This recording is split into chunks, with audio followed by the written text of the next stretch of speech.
And that's how it's going to end. The Eagles fall in overtime for the second time this year to the Dallas Cowboys by a score of 30-23. Welcome to the Postgame Show presented by Ricoh. Chris McPherson alongside Ike Reese.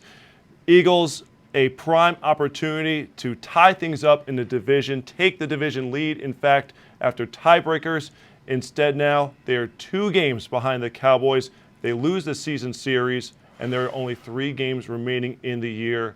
But nonetheless, a crushing defeat in a year where there have been several of them. The Cowboys get the ball, start overtime, move the ball down the field, get a big third down conversion.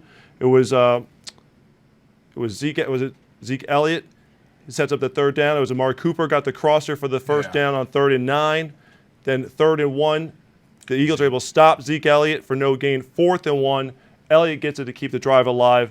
And then Amari Cooper, who goes for over 200 yards on the day, gets the win after he tips the pass. Rasul Douglas there in coverage. Cooper tips the pass up. He's able to catch it for the 15-yard score. And the Eagles never touched the ball in overtime, losing by 7. So, Ike, it's so difficult because the defense did everything in its power to keep the Eagles in this ball game. After what was a very tight first 3 quarters, Cowboys led 9-6. All of a sudden, the floodgates open for both offenses. Eagles outscoring the Cowboys 17-14 to tie it up to get to overtime. And you felt the momentum there. You thought the Eagles were finally going to get over the hump. But unfortunately, Dallas gets the ball first and never allows the Eagles to get it. You were hoping the Eagles defense could just salvage the drive with allowing only a field goal. Obviously not the case, as Cooper over 200 yards and his 3rd touchdown of the day, torching the Eagles defense.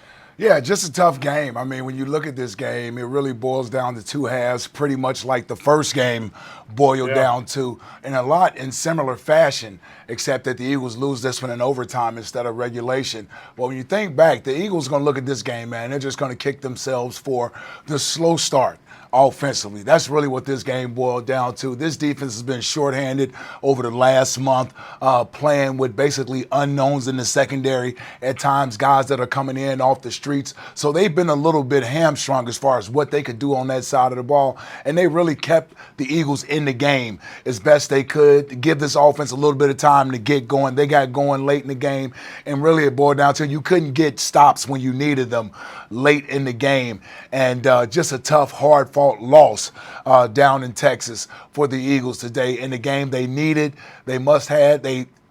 I would say they played well enough to win this game. They played well enough to give themselves a chance to win this game. I can't necessarily say they played well enough to win this game because they didn't play for 4 quarters on both sides of the football, and it's really been their Achilles heel all year long is that they haven't been able to put 4 quarters of solid football together on both sides of the ball very often this year. They played well in spurts on either side of the ball, but having problems being able to put it together for a complete 60 minutes in order to win a game like this against a tough Dallas Cowboy team in their building is the effort it was going to be needed today. And it's just unfortunate that the Eagles didn't really have it early in the game offensively, and it was just too late in the game. And I think the defense basically ran out of gas. Dallas dominated time of possession today.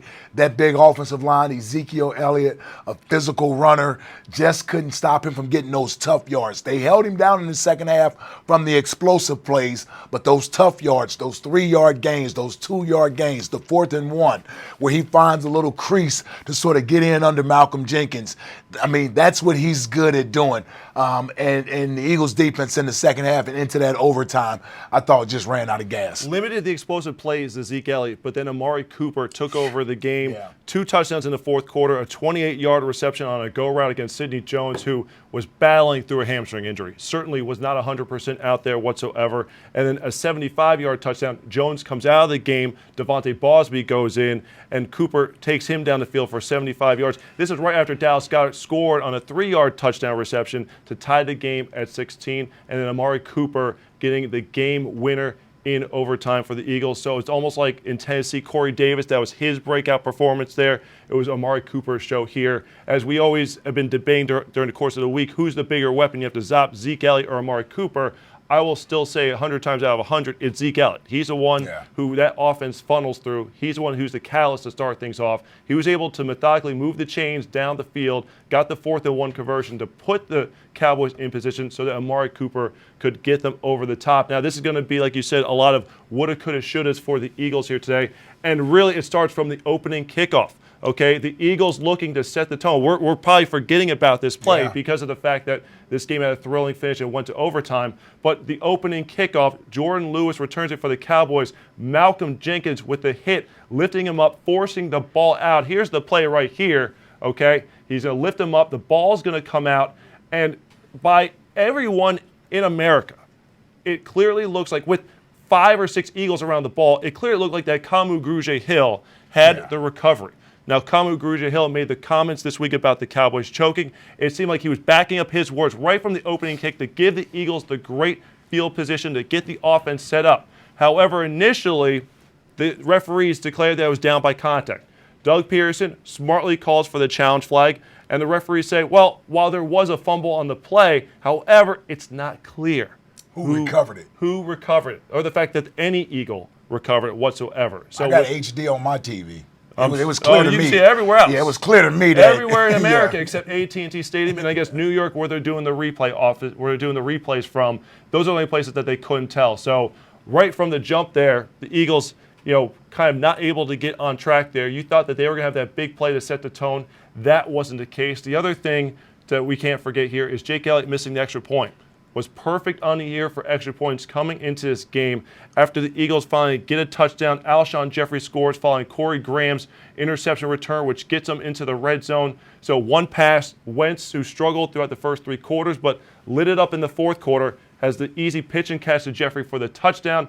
Elliott comes out and misses the field goal, or misses the extra point. And when you're going to overtime, that 1 point making all the difference. It's not like the Cowboys had to have a 2-point conversion or something like that to make up the points. So right there, you probably say if he makes that, maybe this game is not going to overtime. So it certainly forces the Cowboys to have to go for 2 at some point on the Amari Cooper touchdown. Correct. Yeah, they would have to go for 2. Exactly. So at least to press the Cowboys into that situation. But that's not the case. But this defensive line, okay, you have Tim Jernigan not playing because of the back spasms. Josh Sweat, okay, he's knocked out of the game with an ankle injury. And you might be saying, well, Josh Sweat maybe hasn't done a lot. He's at least taking up snaps to give the guys like Chris Long, fresh. Brandon Graham, Michael Bennett a breather. Michael Bennett out there playing virtually every snap, it felt like, whether it was end or tackle. Brandon Graham, Chris Long, Fletcher Cox. They brought as much as they could throughout the course of the game. In fact, you felt the pass rush was getting to Prescott more in the 4th quarter than it was earlier on in the game. Had a couple game-changing plays, but unfortunately, when they needed something in the overtime session, it just wasn't there. But again, a couple opportunities for the Eagles to get off the field. The 3rd and 9 to Amari Cooper, that's going to be the one that bites them more than anything else because you're in a long yardage situation. That's the one where you felt like that's where Cooper's going to get the ball, and they were not able to defend him on that play. Yeah, I mean, those are the type of plays that as a defense you're going to be, when you on that plane ride back home, you're thinking back to yourself, man, if we just make that play, we got a chance to win this game. We give our offense the ball in overtime to at least give them a chance. But you know what? I don't think the defense has anything to hang their heads about today. I thought they did as best they could. I would like to have seen a better job done on Amari Cooper, considering that that's really the only passing threat the Cowboys had. They hit a couple passes to the tight end today that I thought was a little frustrating at times. But for the most part, you had to know when they needed a big play, they were going to find number 19 out there. And I thought we could have did a better job in the coverage. But you mentioned the defensive line play. I thought Fletcher Cox, Michael Bennett, and Brandon Graham played a heck of a game today trying to get after Dak Prescott. Really made him uncomfortable late in the game. Forced some turnovers from Dak Prescott in this game. You get 3 turnovers from Dak Prescott, you got to win this football game. I mean, listen, they took the ball away from the Cowboys. The Eagles only gave it up once, right, on the Wentz sack and fumble, I believe. So to force the Cowboys to turn the ball over 3 times, you win the turnover margin. You got to convert those things into touchdowns. And I just thought this is a game, when they look back at it, they're going to say to themselves, we got to get off to a faster start. We have to get off to a faster start. The defense gave you what you wanted in the first half of this game. And unfortunately, the offense didn't have much going in the first half. Carson Wentz looked out of rhythm. The wide receivers looked like they couldn't get open. The running game was non-existent. These were all the things that really ailed the offense in the first half, while the defense was really holding on for dear life and really kept them in the ball game. Should have been a 3-0 game going into the locker room, but give Dallas credit. Their kicker knocked down a 62-yard field goal to make record for them. Right, to make it 6-0, and you got to feel a little comfortable. A little relieved going into the locker room at 6-0, considering your offense had done virtually nothing the entire first half. I think I saw where they had their first 5 possessions. On 3 of them, there were 3-and-outs on those possessions. So it's you look at these numbers and just look where Dallas just really able to dominate the game, man. That's time of possession. And I know you got 10 extra minutes almost from the overtime that you add on to there, but that's just, that's 2-to-1 easily time of possession at 45 minutes to basically less than 23 minutes, man. It's amazing that they were even in this game when you look at those type of numbers. From an offensive standpoint that Dallas was able to put up today. It's amazing that they were even in this game. That's the biggest takeaway here, is that as badly as the Eagles played in the first half, Dallas should have blown the doors off this Eagles team. Okay, it was 6-0 at halftime. You kind of felt like it might have been 14-0, 17-0 or so at the half. But the thing is, okay, so you go into halftime down 6-0. You're thinking to yourself, okay, offense is going to get the ball back. Maybe they can find its rhythm. Remember the first time the Eagles played the Cowboys back on November 11th? The Eagles struggled on offense in the first half, able to turn up the heat in the second half, but that's when the defense took a step back and regressed, probably worn out at that point, and by that point, the Eagles were not able to get things going and not pull ahead of the Cowboys. A lot of the same things happening here today, where the first drive of the second half, it's a 3-and-out, and you say to yourself, how much more or how much longer can the defense hold on here to try to keep the Eagles in this ball game? Because of the fact of the matter is, with Zeke Elliott and that physical run game, with the offensive line as strong as it is for the Cowboys, they're going to be wearing down on this defensive line. They're going to be putting the ball in Elliott's hands to try to make this a short game in the fourth quarter. And you see the total numbers there: 142 yards on the ground, 434 passing yards. And we talk about the defensive line dealing with injuries. In the secondary, Sidney Jones getting hurt, has to come out of the game. You already have lost Jalen Mills, who was put on injured reserve. Avonte Max not playing in this game. You go back to Ronald Darby played in the first game. This is the game he got injured in a month ago. He's not on the field. So you're left with Rasul Douglas, who held a very strong, provided the first game-changing play, that interception, which came in the red zone, which allowed the Eagles, to kind of survive and weather the storm there.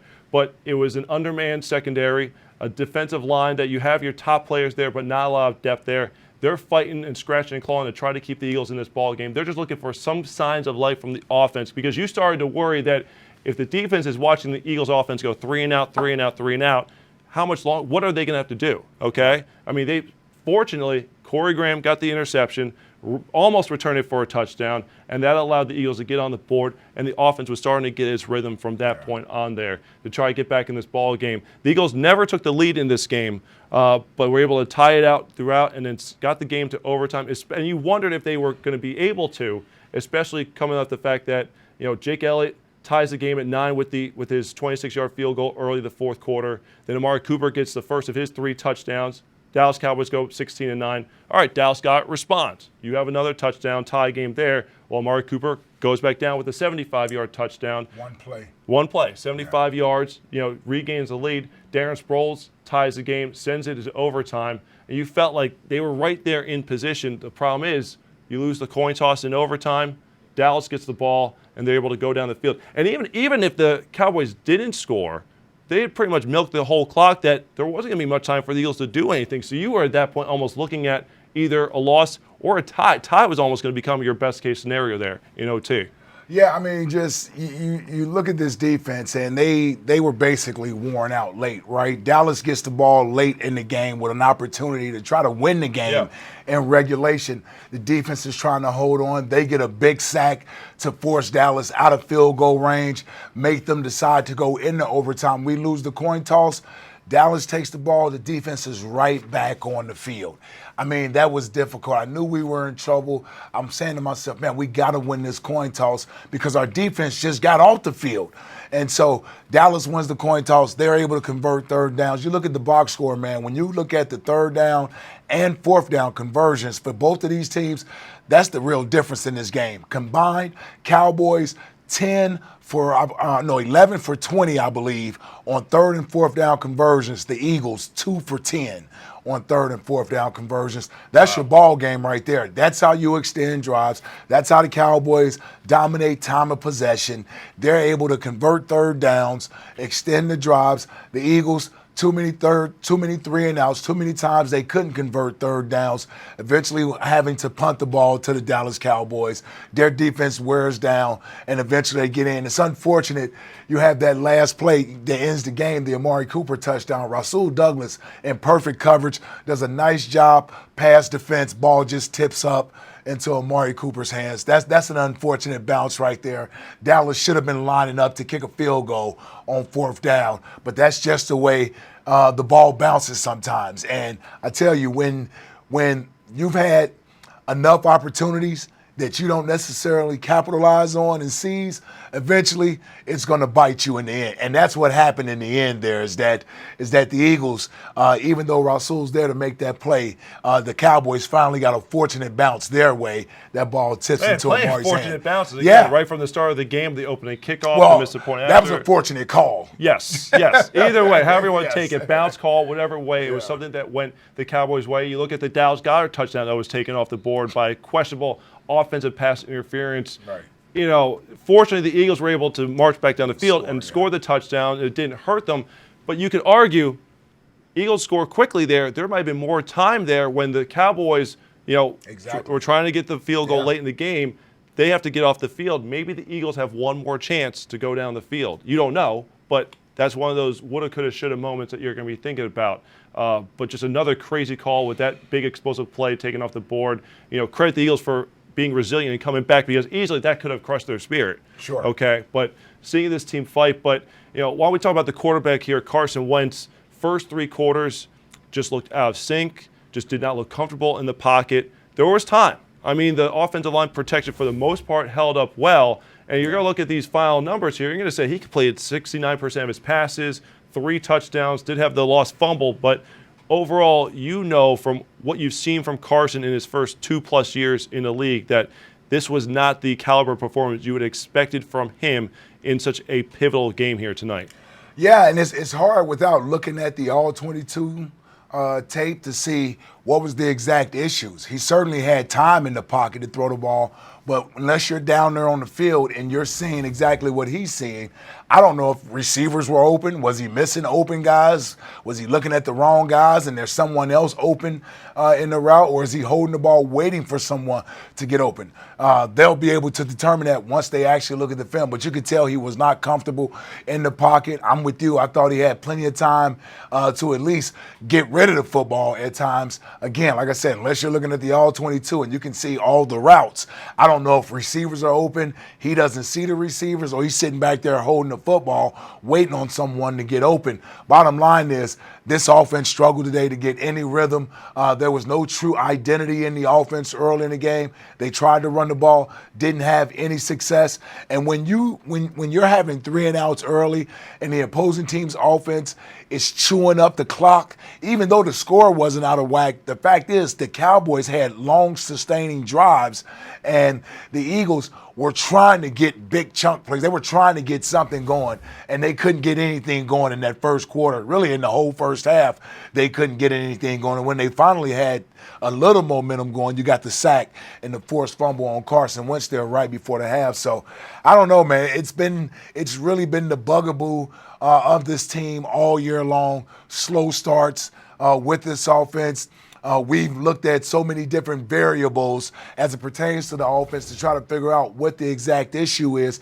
And the biggest problem is there isn't one issue because if it was one thing, it would be easy to fix. And I have no idea why they aren't clicking the way that they were last year. Give Dallas some credit. This was the number 2 scoring defense in the league. It's the number 2 rushing defense in the league, the number 7 passing defense in the league. We saw what they were able to do to the Saints offense all night long, with holding that Saints offense to just 10 points. So it's not unheard of that an offense struggles against this Cowboys defense. But you would have liked to have seen the Eagles offense get it going a little earlier in the game, able to get some stuff going through the second half, really in the fourth quarter of the game, when I think the Cowboys kind of loosened up a little bit on some of their coverage. But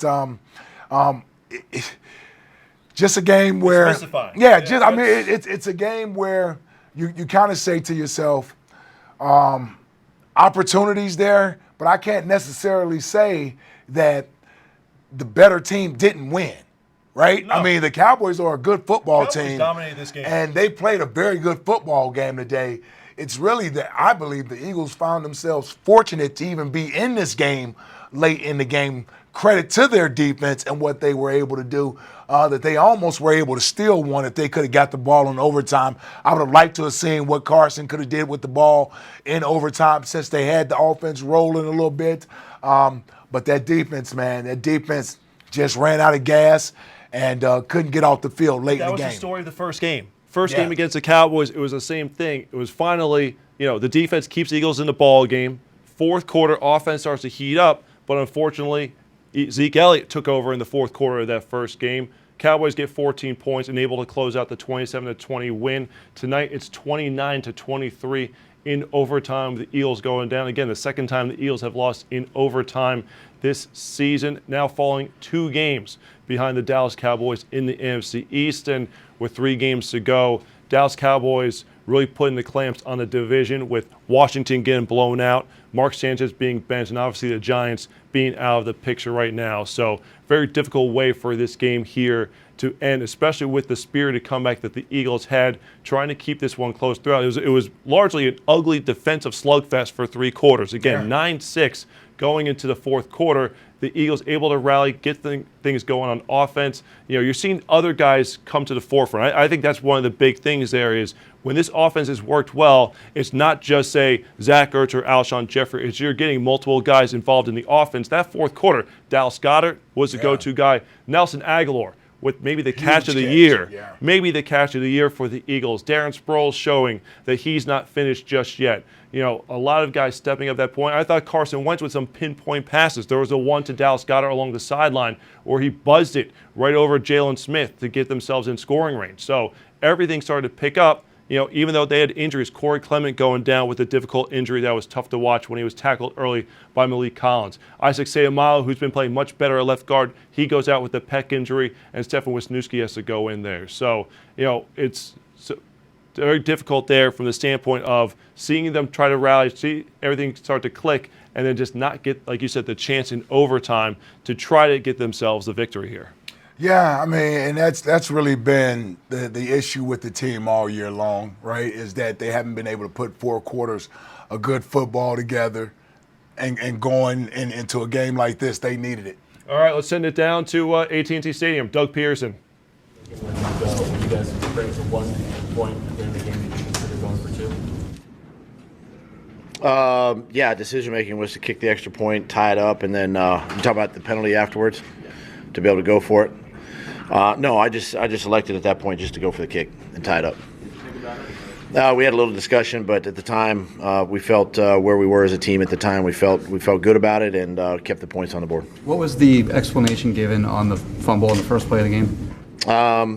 Just basically there was it was a clear fumble, and then just didn't know exactly who necessarily recovered at the time. It was a big pile, I guess.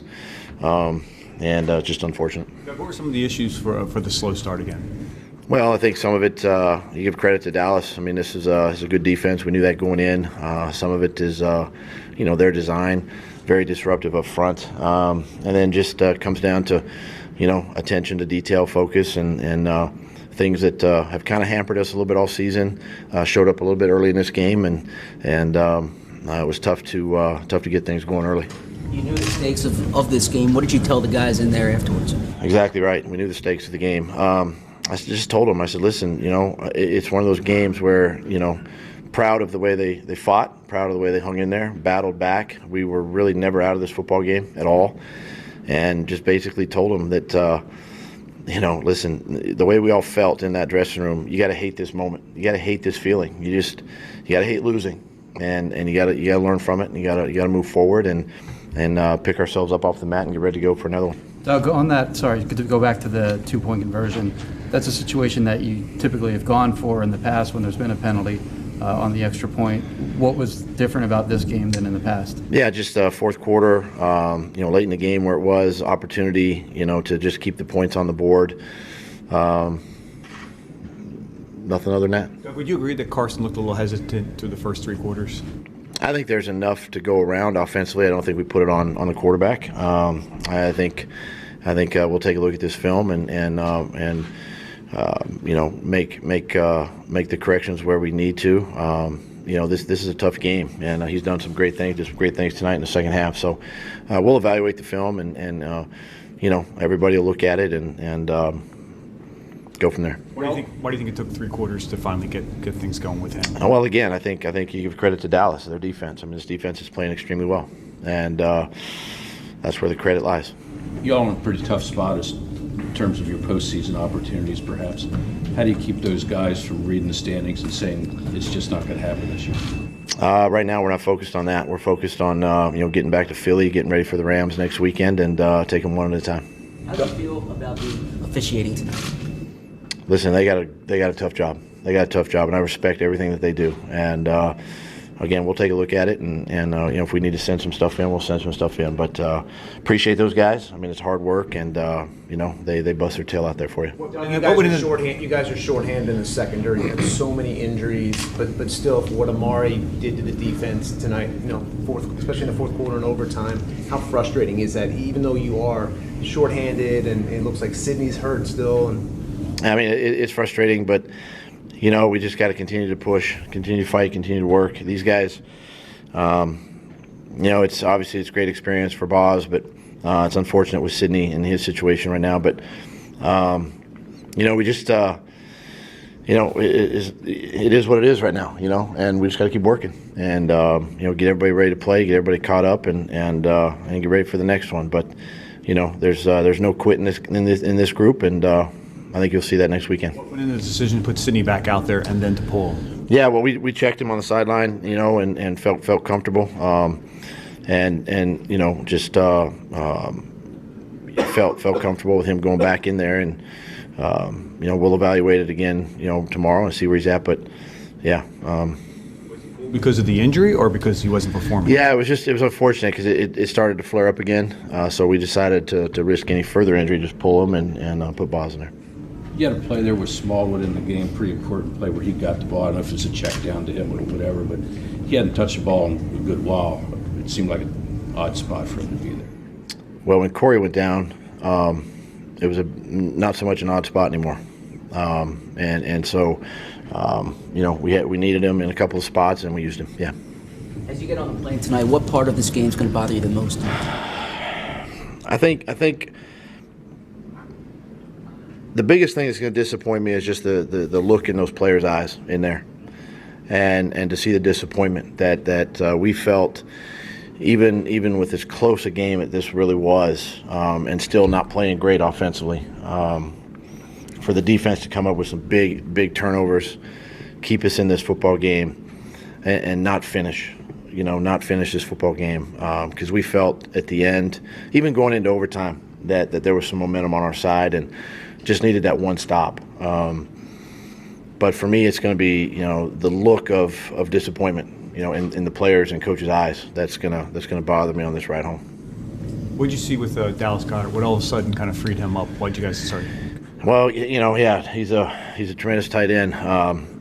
And again, we felt going into the game that we could utilize our 2 tight ends, and in the second half we mixed them in there really well, and it just created some matchups, with their base defense that we felt comfortable with, and he did a great job. There was a third down throw that Carson threw pretty well short of the end zone to Zach Ertz.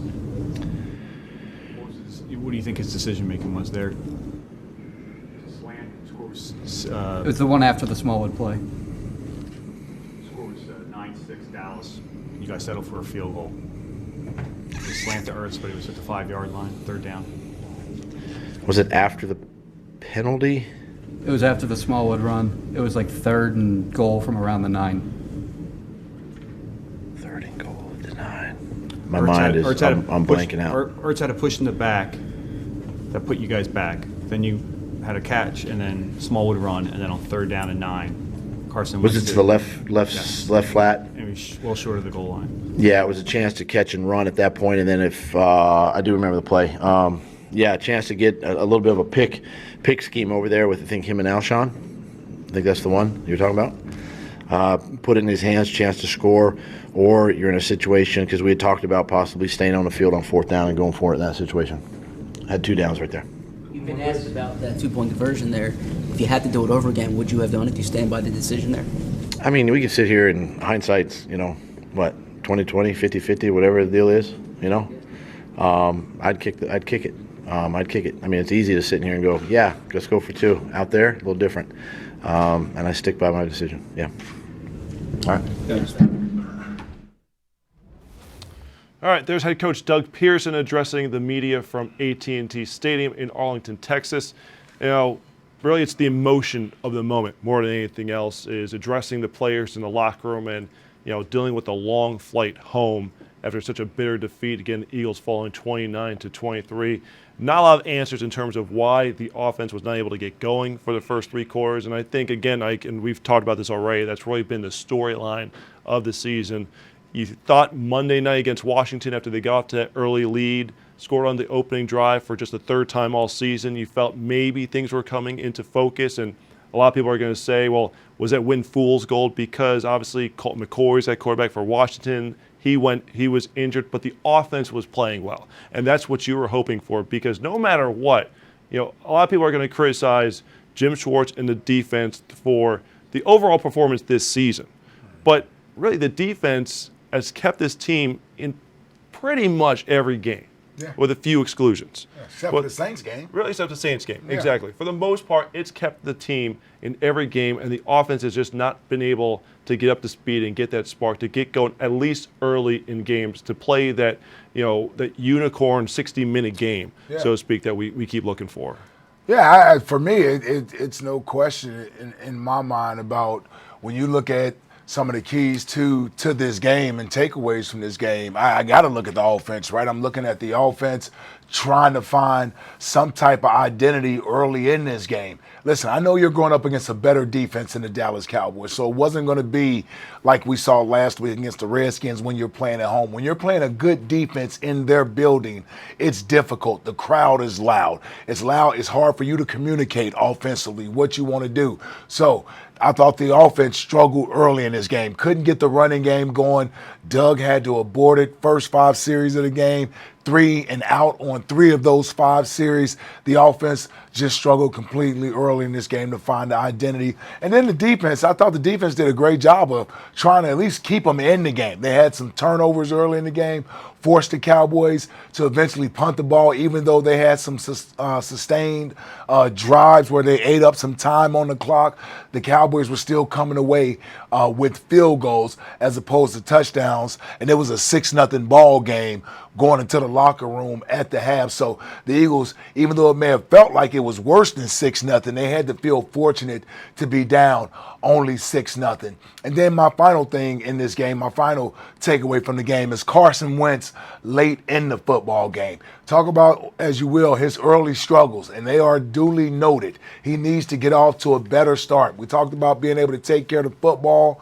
He had to keep fumble early in the game. I don't remember if the Cowboys even able to convert points out of that turnover. If they did, it was just 3. But he struggled early, finally got it going late in the game. I thought he did a great job bringing the team back, making some key throws late in that game, tying this ball game up 23-23. Just unfortunate. They lost the toss in overtime. The Eagles' offense never had the opportunity to continue that momentum they built in the fourth quarter in overtime, because I really believe had the defense been able to hold the Cowboys to at a minimum a field goal attempt and 3 points, I think the Eagles would have at least gotten the ball and taken it down to at least tie the ball game up, which more than likely they would have gone for it. So eventually they may have even gone ahead in that game, because I don't know if Doug plays for a tie in this ball game. I think he goes for a win if it gets in overtime. I mean, you look at the fourth down conversion the Eagles had in the second half of Huge. this ball game, where you're pretty much feeling at that point the season's on the line. Yeah. Okay, this is a playoff game for the Eagles, and Wentz makes the throw in the flat to Darren Sproles, who jukes up the field and gets them in red zone. And the Eagles' offense not bad in the red zone. That's actually what kept them in the ball game. Just had to get there. Had to get there was a problem. Yeah. Once they were in there, 2 of 3, I believe, on the day in the red zone. The Cowboys, the only red zone conversion for them was the final drive of the game in overtime, where Amari Cooper scores his 3rd touchdown, going for over 200 yards to give the Cowboys the 29-23 victory. And it's interesting because we talked about how this was a playoff type atmosphere for the Eagles. As ugly as the NFC has been this season, which at the start of the year we all wondered, we thought this was going to be a superpower conference with LA and New Orleans. You figured Green Bay is going to be a mix, Minnesota's on the rise, and then San Francisco was going to be the hot up-and-coming team this year. It's going to be a very difficult conference to maneuver this year. The Eagles at 6-7, believe it or not, the wild card is, no one's going to want to talk about at this point, but it's still a possibility for this football team. Yeah, if they can find a way to get to 9-7, and I've always felt this way. I shouldn't say always. I've felt this way for the last couple of weeks, that if they can find a way to get to 9-7, they're going to have a chance to get in the playoffs, whether they win this division or the bottom of the wild card comes down to a bunch of tiebreakers. And that's the way the Eagles have to look at it. As devastating and crushing as a defeat as tonight was, they have to find a way, once they get back here to Philadelphia, to put it behind them. All right, listen, AT&T, Carson Wentz standing by. Good defense. That's a good defense, good team. They play hard, and we just couldn't stay on the field. We couldn't stay on the field, and then we just couldn't establish long drives and put things together, and just didn't execute. On the 2nd and goal from, I think, the 11, it looked like, tell me if this is right, did you check to a run there where you handed it to Smollett, and if so, what did you see on that play? It was already a run play. And then on the 3rd down, the next play after that, you threw to Ertz on a slant, it looked like. What was your decision-making behind that? Yeah, they were just playing super soft coverage. I was just trying to get it to him underneath so he could hopefully get in from in the middle there, because they just went shell coverage and got wide, so we just didn't hit it. How surprised were you when the opening kickoff was reversed and went back to the Cowboys? Yeah, honestly, I never even saw it, so I just know that we all went on the field assuming it was that way, and I got no opinion on that though. Carson, how frustrating is it getting that? It seems like every week we sit here and ask you about the slow starts, and we're here in week 13 or 14 now. Yeah, it's frustrating. I mean, it's absolutely frustrating with the talent that we feel we have on the offense side of the ball, and just couldn't execute, couldn't sustain drives, and came up short here and there, and without a doubt, that's frustrating. The switch really flipped down the stretch in the 4th quarter there. What was the key? Hard to say. I think we just started playing our football. Just kind of went back to the basics a little bit and just gave our guys, they were playing a lot of one-on-one on the outside, and just gave, Nelson and AJ some opportunities there, and they were able to make some big plays. You went to more 12 personnel down the stretch, and Dallas became a factor. What allowed that? Yeah, I mean, first of all, Dallas is a great player. He's a great player, tough matchup as far as being covered and everything. So, I think it was just kind of in response to how Dallas was playing us defensively to get Dallas and Ertz on the field together, and we tried to take advantage of it a little bit. You knew the stakes of this game. How do you explain kind of where the team is at this point? Say that again? You knew the stakes of this game, obviously. Yeah. How do you explain where the team is at this point, or I guess rationalize where the team is at this point? Yeah, I mean, we're not going to, get anything, do anything crazy, as far as, where we're at. We will never quit. I know that we'll never quit, and, we're just going to keep competing our tails off and preparing our tails off and let the chips fall where they may. There was a strip sack at the end of the first half. What happened on that play?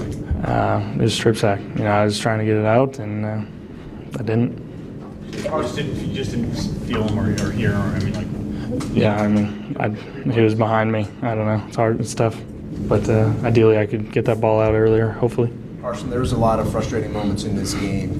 How much of an impact do you think the refs had from that opening kickoff to even the Goddard TD coming back?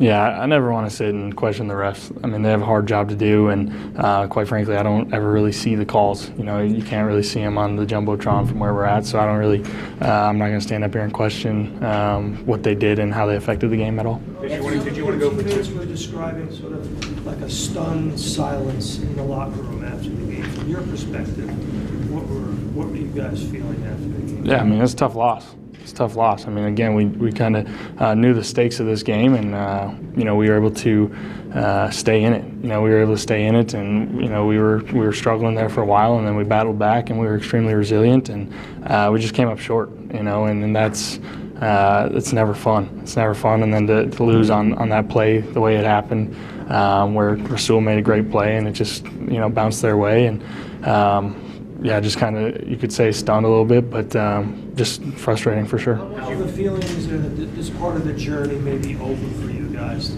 this season? Yeah, we don't look at that at all.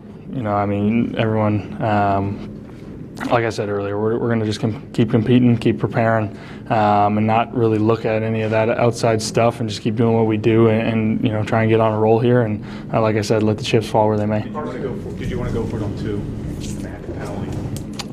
Yeah, that's coach's call. That's coach's call, and with him 100%. And it's always, you could always argue it's easy in hindsight to look at that, but we made the decision and went to overtime and just didn't get it done. That said, after you guys didn't go for two, you didn't get to touch the ball again. So what's going through your mind as you watch the rest of the game unfold in the sideline? Helpless feeling. It's a helpless feeling. I got a lot of confidence in the defense. They were making plays today, and then we just didn't. Like I said, it's a helpless feeling not going back out on that field. But we just didn't do enough early offensively, and that cost us. Carson, for as much talent as you guys have, and I know you kind of mentioned it there with the slow starts, but are you surprised you guys are sitting where you're sitting with 3 games to go with what you guys did last year and having so many pieces back? Yeah, I mean, we're absolutely surprised where we're at. We never envision ourselves. We never kind of pencil ourselves in to be a losing record at this point in the season. We hold ourselves to high standards and high expectations, and yeah, this is extremely frustrating where we're sitting right now. In the huddle after the 75-yard touchdowns called back, what are you saying there? What are you doing in that moment? Yeah, I mean, first of all, everyone was tired because everyone just ran all the way down there and had to come back. But I just said, hey, keep believing, and let's go get this done. And we did. We went down and scored there at the end. But again, it was just too little, too late. It's sort of arbitrary for a coin toss to have such a big impact on the game. But why did you choose what you chose? Did you consider? Yeah, I didn't make the call. And that's just overtime. That's just the way it happened today. And again, it's tough. Let's take 2 more questions. When you look back at this game and the previous 12, is the overriding theme the fact that you guys have not been able to get a rhythm early game? I mean, you could say that a little bit. We obviously. Everyone's seen what we've put out there, and getting in rhythm and starting slow has unfortunately been a common theme for us, and that's something we got to look hard at. And again, we believe we have the guys to start fast and just stay on it. But again, it's tough, and you could say there's a bit of a theme there that's frustrating for sure. As a follow-up to that, as you fly back tonight, what's going to bother you the most? The fact that we lost. I mean, first and foremost, the fact that we lost. There's a handful of plays that I think everybody wants back. I'm gonna watch the tape and be critical of myself and everything. But it's hard to say one specific thing other than that we just didn't get it done. Thanks, guys. All right, quarterback Carson Wentz saying it was a hopeless feeling watching the overtime on the sidelines, not being able to do anything, having faith in the defense that they would get one crack at it. And then while rallying in the fourth quarter, getting 17 fourth-quarter points after just 6, I should say, in the first 3 quarters, too little, too late there for Carson Wentz and company, which really is the storyline of the season for this offense.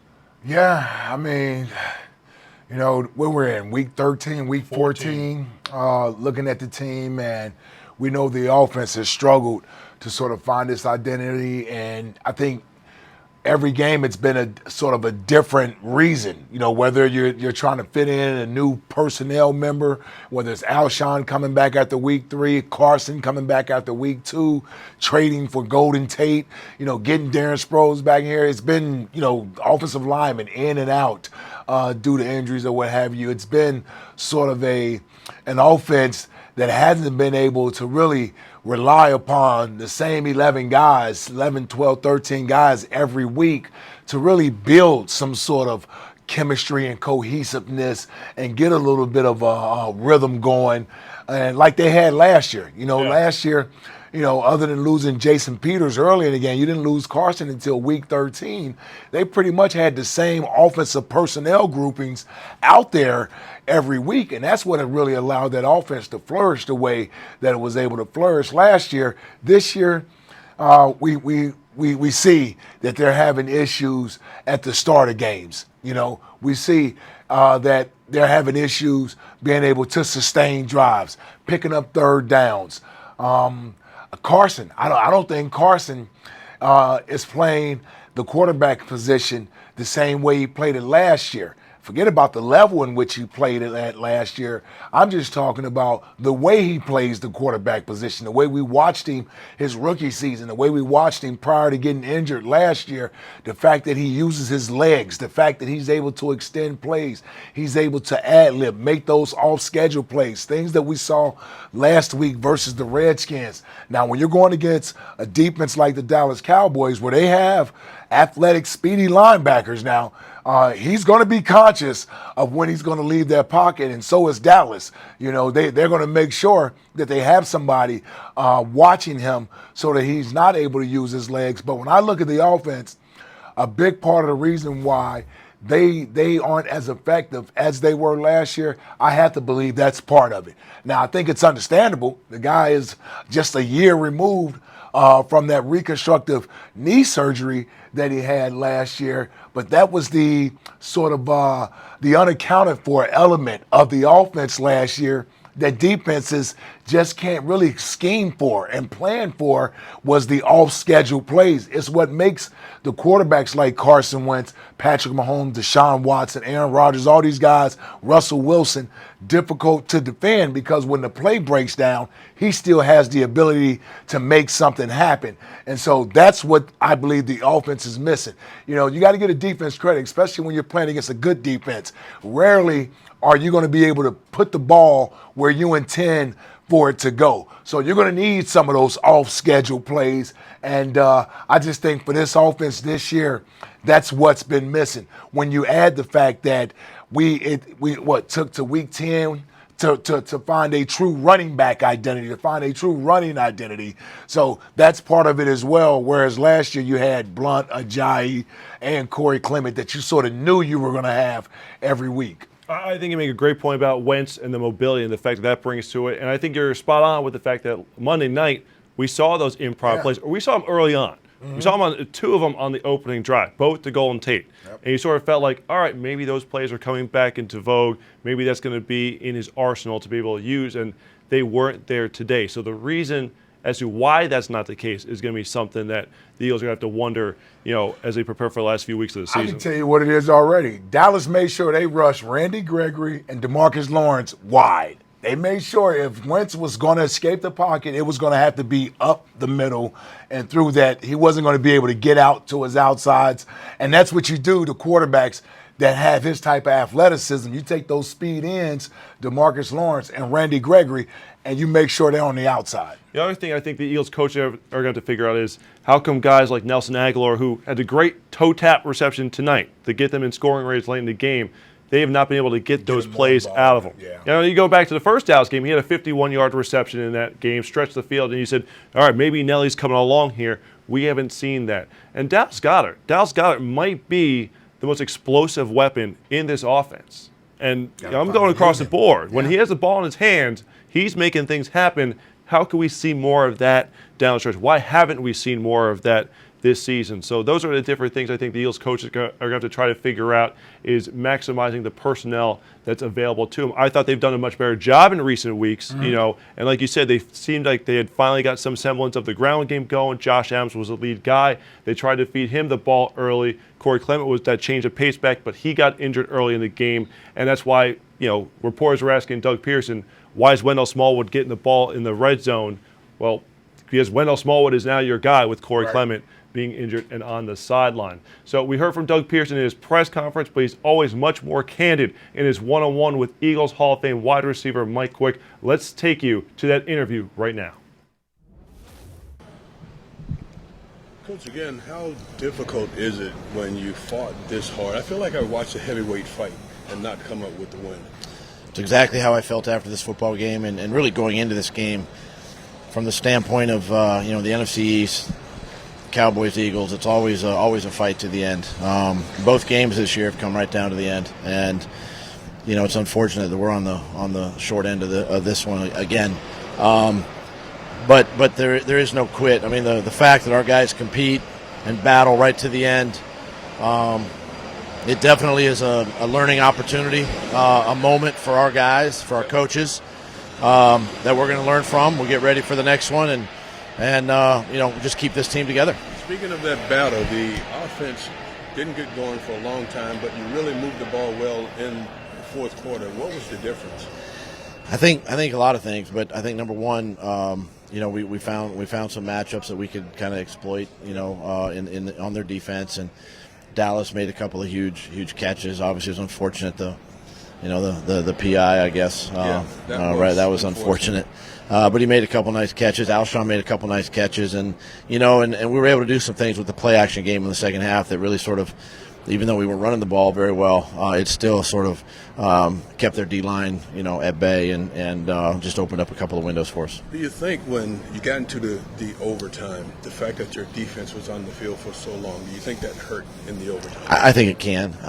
You know, quite frankly, they're on the field so long, and it's tough, and especially a team that, you know, is going to run the ball at you. It's hard. But we were just looking for any stop, one stop. We, you know. Even right there before the end of regulation, you know, with a couple of sacks, and they just dug down and dug deep and found a way to make a play, and we just needed that in overtime, and it's just unfortunate we didn't get it. You've got 3 games left. How do you handle this team moving forward this week going out to LA? Well, you know, number one, we just gotta get back to work. We're still not necessarily out of the postseason, even though, you know, we know people are probably gonna kind of write us off, but. It is what it is right now, but we've got to focus on next week. We got to get ready for next week. We got a long trip again, and just quite frankly, roll up our sleeves and go to work, you know, and just continue to grind. Thanks, Coach. All right, thanks, Coach, and Mike Quick. And you know, Doug talked about the resilience of this football team, and it's going to be interesting to see, can the Eagles dig deep once again? Because a couple weeks ago, after they were beaten badly in New Orleans, a lot of people thought at that point, 4-6 at the time, this team might throw in the towel. And then they fell behind 19-3 against the New York Giants at home. And I think many of us thought, are they just going to get steamrolled right out of the building? And that's going to be how the 2018 season, for all intents and purposes, comes to an end. But the team fought back and rallied. They got the win Monday night. They put themselves in position to take first place in the division. They come up short in overtime. And as Doug said, look, things are not over yet. You know, the division, a long shot at this point, but they're still going to be in the wild card mix. And I totally get fans don't want to hear that right now whatsoever, but still, you're going to have to go on the road, prime time, Sunday night, to face an outstanding LA Rams team, a Rams team that's going to want revenge for losing that game to the Eagles. That was the critical turning point game last year when Carson Wentz got injured. Nick Foles led the fourth quarter rally. Eagles won the division and set themselves on, you know, toward the Super Bowl run.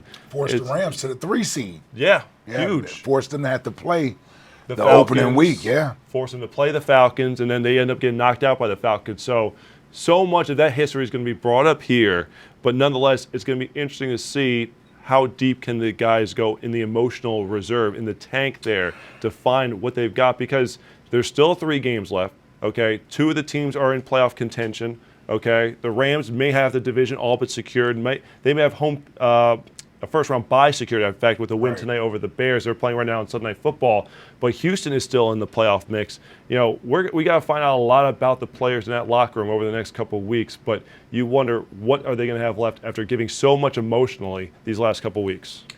Yeah, I think the players feel a lot like we as observers feel right now, and the fans felt going into this game. It really was about this game, and now you're going to have to pretty much wait your fate out with some other teams, as well as overcome the difficult task that you have in front of you when you look at the next 2 weeks, talking about the Rams and the Houston Texans, two division-leading teams that still have a lot to play for. So it's a difficult one today to swallow. This feels like this was a huge punch in the gut, big opportunity missed, and I'm pretty sure the players feel that. And it's going to take a lot for them to really put this one behind them and really focus in on that game next Sunday in Los Angeles. These guys are human. These guys are human, and they knew and they know what was at stake with this game, right? Winning your division is always the easiest path to the postseason. That's your first goal. Yeah, that's your first goal.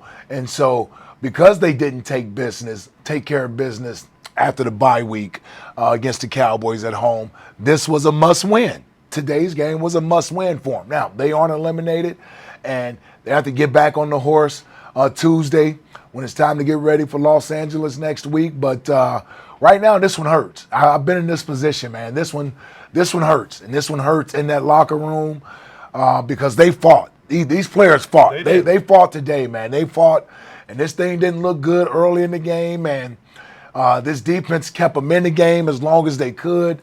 They came up with turnovers. They came up with stops to get this offense an opportunity to get back into the game. This is a tough one. This is a tough one that when these guys coming back, it's gonna hurt because they know that they left it all out there tonight. They really did. They left it all out there, and this is an undermanned team. This is an undermanned team, and as much as it pains me to say it, and I didn't want to say it, now you have to say it because they've beaten you twice. The Cowboys are a better team. They just dominate both games. Yeah, they just exactly. They dominate both games. You look at both games. They never led. They did not lead in either Cowboys game this year. That's a great point. That's a great point. Even though they were one-score games, they were close games. The fact of the matter is, the Cowboys pretty much dominated both of these games here in Philadelphia and down there in Texas. And the Eagles had opportunities, and this was one that they needed to find a way to steal. And it just stinks that they came up a little short. It just stinks that they came up a little short, man, because they really fought. They fought their butts off to get this one. It stinks that the offense didn't get an opportunity in overtime. It's the latest gut punch in a season full of them here for the Eagles. We're going to take our first break here on the Postgame Show presented by Ricoh. We're going to go inside the film room as Fran Duffy and Greg Cosell break down the all-22 of some of the key plays from tonight's game. If you are watching us on Facebook or Twitter, you're going to need to come on over to PhiladelphiaEagles.com or the app to watch the rest of the show. We'll see you after these few messages.